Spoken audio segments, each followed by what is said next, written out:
और भी बहुत सारे लोग खड़े हुए थे। उसने दुकानदार को कई बार बुलाया, लेकिन वहां पर भीड़ इतनी थी कि दुकानदार का ध्यान उसकी तरफ गया ही नहीं।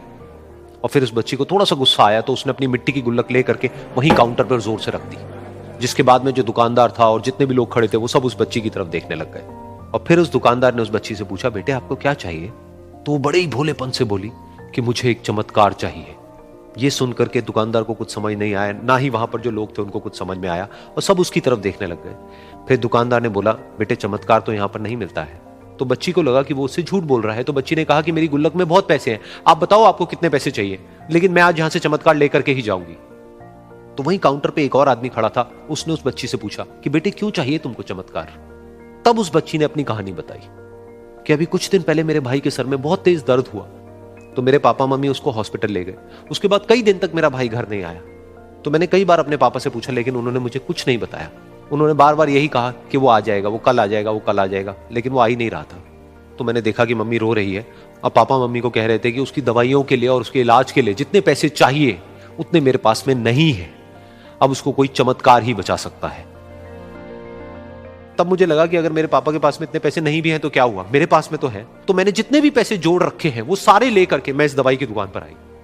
फिर उस आदमी ने उस बच्ची से पूछा, कितने पैसे हैं तुम्हारे पास में? ये सुनते ही उस बच्ची ने अपनी गुल्लक उठाई, जमीन पर फेंकी और तोड़ दी, और पैसे गिनने लग गई। बाकी सब लोग खड़े होकर के उसको देख रहे थे। थोड़ी देर बाद उसने सारे पैसे अपने हाथ में इकट्ठे किए और बोली, मेरे पास में पूरे 19 रुपए हैं।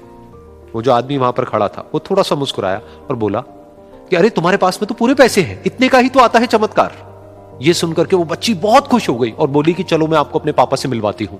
बाद में पता लगा कि वो आदमी कोई आम आदमी नहीं था, बल्कि एक बहुत बड़ा न्यूरोसर्जन था, और उसने सिर्फ 19 रुपए में उसके भाई की सर्जरी करी, और कुछ ही दिन बाद वो ठीक होकर के घर वापस आ गया। फिर कुछ दिन बाद वो बच्ची, उसका भाई, उसके पापा, उसकी मम्मी, चारों एक साथ बैठे हुए थे और बात कर रहे थे। तो उसकी मम्मी ने उसके पापा से पूछा कि अब तो बता दो ये चमत्कार आपने किया कैसे?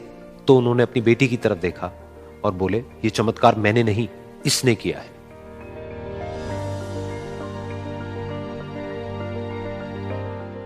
तो यहां पर एक बहुत बड़ी बात है जो हम उस छोटी सी बच्ची से सीख सकते हैं कि जिंदगी में कभी कभी ऐसा होता है कि हमको कोई रास्ता नजर नहीं आ रहा होता है और हम लोग हिम्मत हार जाते हैं। तब हमारे अंदर एक बच्चा होता है जो कोशिश करने से कभी भी पीछे नहीं हटता है। वो हार मानने को तैयार नहीं होता है क्योंकि उसको ना शब्द समझ नहीं आता है।